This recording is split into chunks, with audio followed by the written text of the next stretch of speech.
Olá, recebemos no estúdio do Portal DBO o jornalista Richard Jacobasco, que é especializado em agronegócios, editor da Agro DBO e que acaba de lançar pela DBO Editores o livro CO2, Aquecimento e Mudanças Climáticas. Estão nos enganando? Richard, o que você pretende com esse livro? Quais são os objetivos? Olá, obrigado pela oportunidade, Mônica. São vários objetivos com esse livro. O primeiro, e o mais importante, é buscar um debate entre a ciência, a sociedade e a mídia, para que se esclareça a opinião pública sobre o aquecimento e das chamadas mudanças climáticas.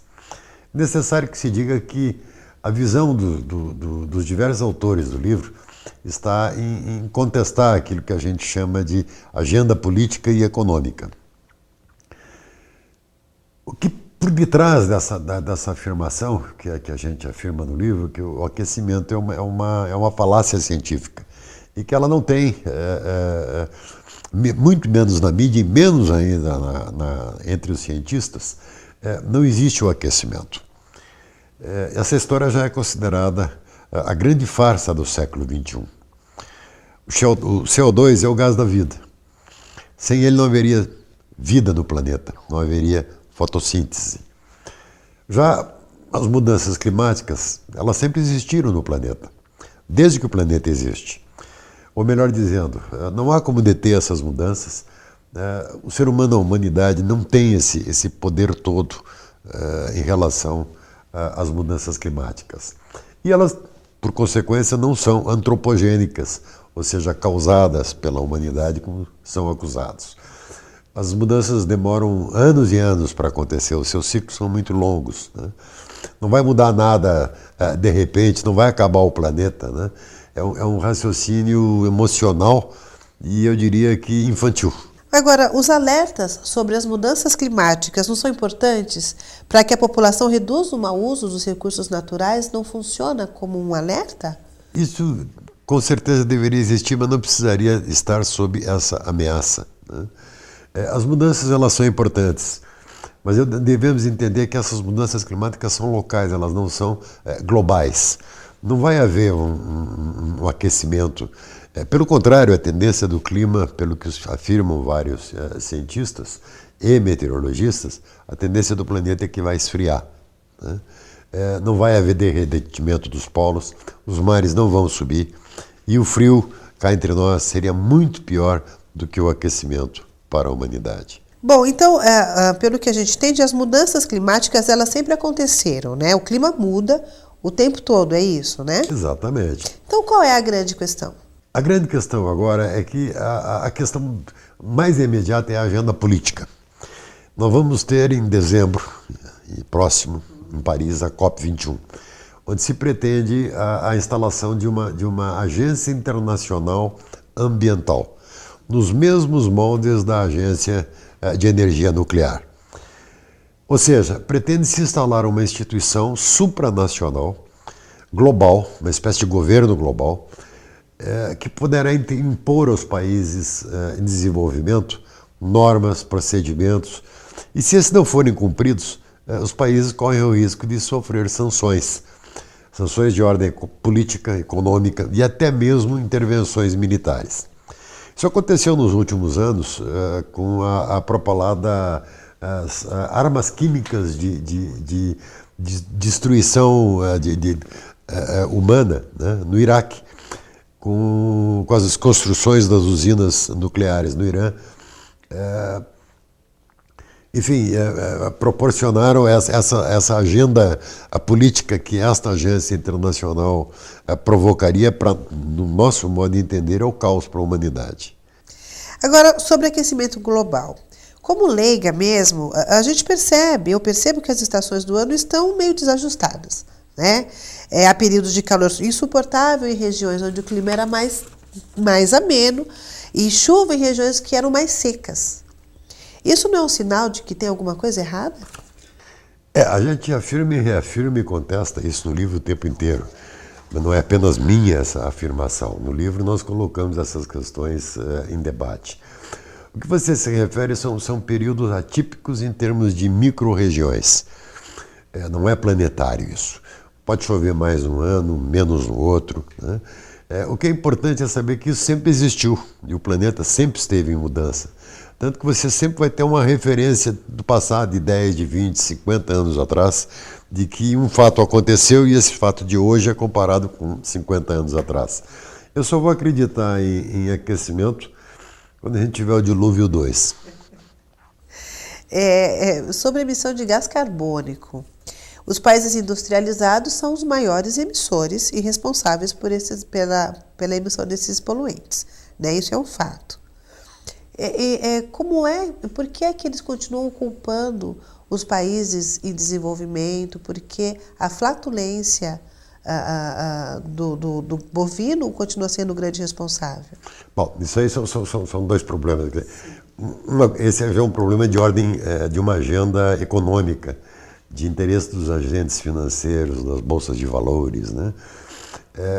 Os países desenvolvidos, eles propõem para nós o pagamento de uma indulgência para eles poderem continuar poluindo. E se nós, como país em desenvolvimento, tivermos menos emissão, a gente ganha um troco, o tal do crédito de carbono. Ora, isso equivale a paralisar a atividade industrial e agrícola nos países em desenvolvimento, como o Brasil, né? Para que a gente ganhe uma esmola. E não vai melhorar coisa alguma, né? Agora, você está perguntando da flatulência bovina, se ela ainda é objeto de tanta atenção, né?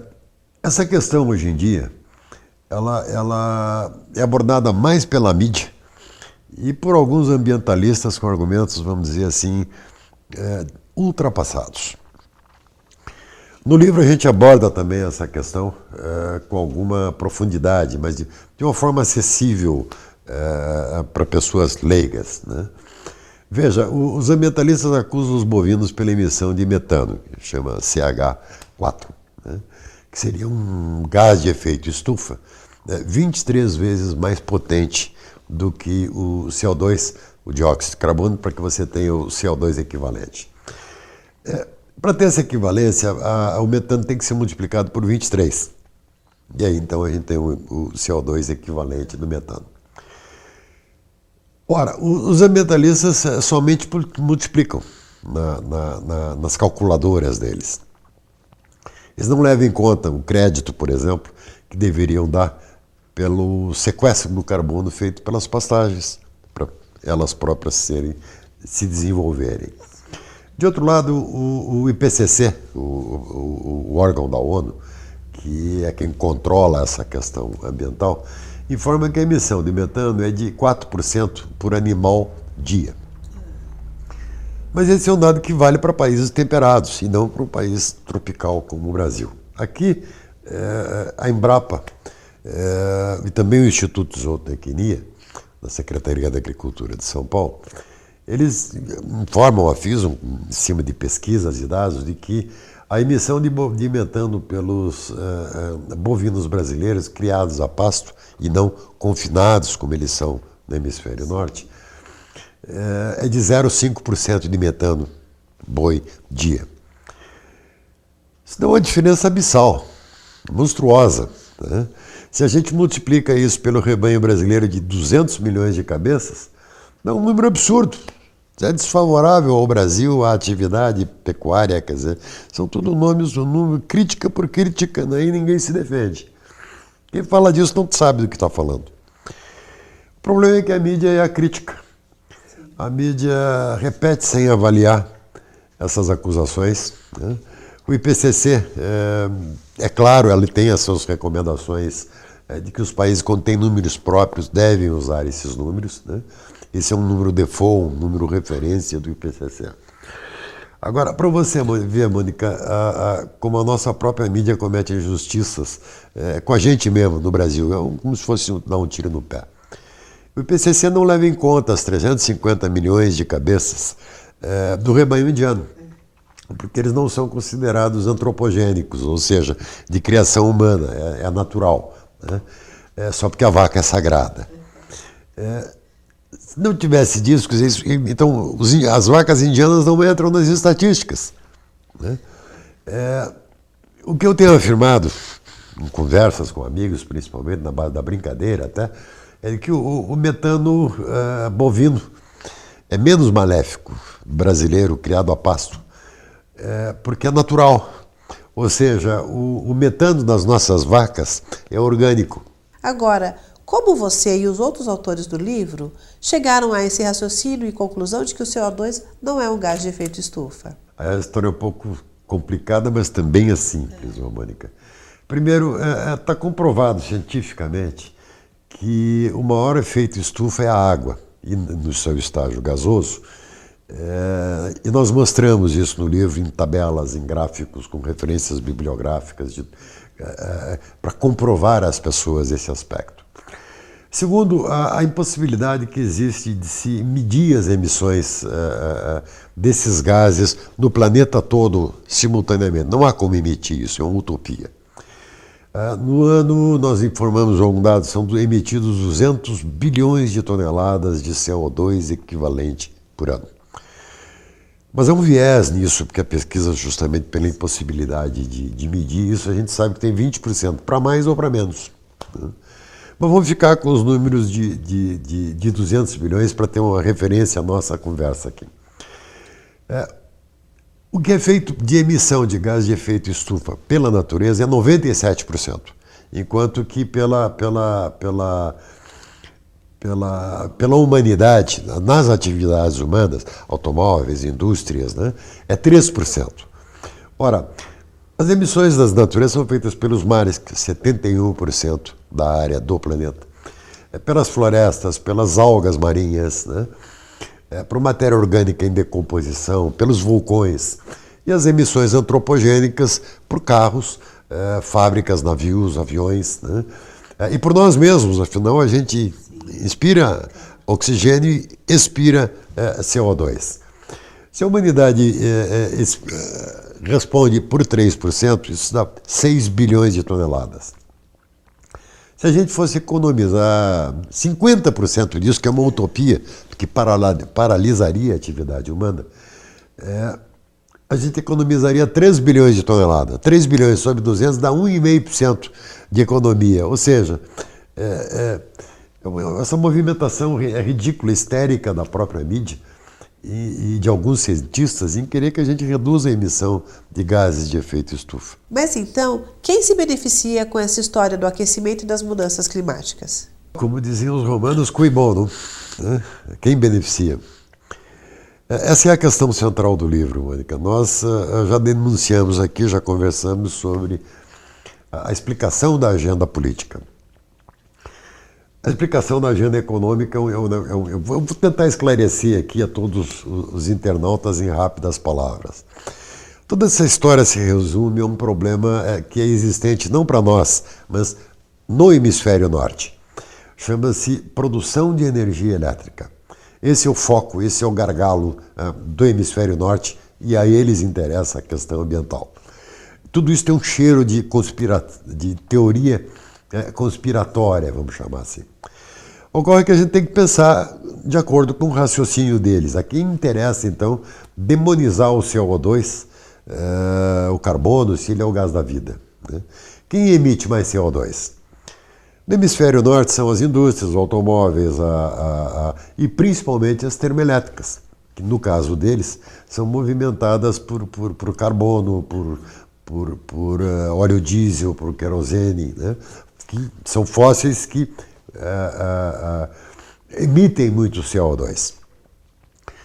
E eles não possuem rios com quedas e volume suficiente para a construção de hidrelétrica. Então, são obrigados a ficar na termoelétrica. Daí a necessidade de se demonizar, né? Que alternativas eles têm, que eles possuem no hemisfério norte para produzir energia elétrica? As fontes alternativas, seja eólica, solar, elas não possuem a capacidade de estocar energia elétrica. A ciência não chegou à capacidade de estocar esse material. No máximo, a gente poderia, com energia eólica, solar, atender um vilarejo. Nunca uma cidade com mais de 100 mil habitantes, ou pior ainda, com maior volume de gente, né? No livro nós mostramos que o único setor que pode crescer é a energia nuclear. Mas como houve acidentes como Chernobyl, né, que matou milhares e milhares de pessoas, e ainda hoje mata muita gente sofre os efeitos de vazamento de radioatividade, porque deixou uma área imensa, estéril, né? Tivemos agora mais recentemente, em 2011, o acidente de Fukushima. São essas empresas construtoras de usinas nucleares, elas precisavam demonizar o CO2 para poder vender a solução, né, da energia nuclear. E foi o que a gente fez, é disso que a gente acusa os produtores de energia nuclear, né, por financiar essa neurose ambiental e que responde à sua pergunta do cui bono. Né? E vender uma energia nuclear é vender um serviço para um país para o resto da eternidade, dos tempos. Uma usina nuclear não pode ser desativada, mas ela pode vazar. E a gente quer evitar isso. Nós não precisamos de energia nuclear no Brasil. Mesmo assim, a gente já tem 3 usinas. Existem planos para instalar mais 4 ou 5. É muito dinheiro, o Brasil poderia aproveitar melhor esse dinheiro investindo em outras áreas, né? E a proposta do livro é debater em cima de informação crítica, em cima de conteúdo, e não das coisas vazias do que se lê nos jornais, na internet, nas TVs, né, sobre essa panaceia da sustentabilidade. E por que vocês, autores do livro, acreditam que a ONU e o IPCC endossam essas mentiras? Afinal, a ONU é um órgão de credibilidade e representa todas as nações do mundo. Olha, Mônica, a ONU, isso é uma visão muito pessoal, mas é colocado no livro indiretamente, ela perdeu toda a credibilidade. Quando eu vi a ONU endossar a invasão do Iraque, por exemplo, por causa das mentiras das armas químicas que eles acusaram que havia. Foram lá, invadiram, perseguiram, prenderam o ditador da época de lá, o Saddam Hussein, julgaram, condenaram e executaram. E não pediram nem desculpas depois, quando se comprovou que não havia armas químicas de destruição em massa, como eles acusaram o Iraque. Não dá para acreditar em coisas ditas por uma instituição como a ONU, quando ela, por exemplo, através da Organização Mundial da Saúde, ela afirma que milhares de pessoas vão morrer por causa da gripe suína, em 2007, 2008. Ou depois, na gripe avícola. Faz um escândalo na mídia, milhões de pessoas estão morrendo. Aí aparece uma vacina salvadora da pátria, assim, de repente. Os governos compram as vacinas e, de novo, o assunto some da mídia. As contaminações desaparecem como por encanto. A vacina resolveu, não deu nem tempo da vacina, gente. A certeza que fica que parece que queriam vender vacina. E aí a ONU endossou isso, ou se deixou usar. E olha, para encerrar, quer dizer, essas acusações todas, quer dizer, lembro você que houve, e muitas dessas notícias fatais e definitivas, que o planeta vai acabar, sempre com muito escândalo midiático, né? Sempre coisa de finais dos tempos, de apocalipse. Teve a AIDS, que ia dizimar a população jovem, teve a camada de ozônio, esqueceu? A gente ia torrar debaixo do sol. Depois teve o bug do milênio, lembra? Os computadores não saberiam mudar o calendário na virada do ano 2000. Agora, mais recente, teve o fim dos tempos com o calendário Maia em 2012 ou 13, sei lá. Eu me recordo, por exemplo, a minha geração mais antiga viveu anos e anos e anos sobre uma espada de Damocles na cabeça, que haveria uma guerra nuclear, poderia estourar a qualquer momento. E a ONU sempre gerando notícia ruim, então eu não posso acreditar agora na ONU. Ela não tem essa, pelo menos comigo, ela não tem essa credibilidade. Muito bem, obrigada. O livro foi editado pela DBO Editores Associados, sendo o autor principal o jornalista Richard Jacobasco, e tem como coautores o físico e climatologista Luiz Carlos Molion, professor da Universidade Federal de Alagoas, e o físico José Carlos Parente de Oliveira, professor da Universidade Federal do Ceará. A obra desmente o suposto aquecimento e as mudanças climáticas como causa antropogênica e propõe um debate diante do pensamento único existente. A forma de você participar é ler o livro e formar sua opinião. O livro não está à venda em livrarias, apenas pelo fone 3879-7099 ou pelo e-mail co2clima@gmail.com. Custa R$ 40 mais as despesas postais.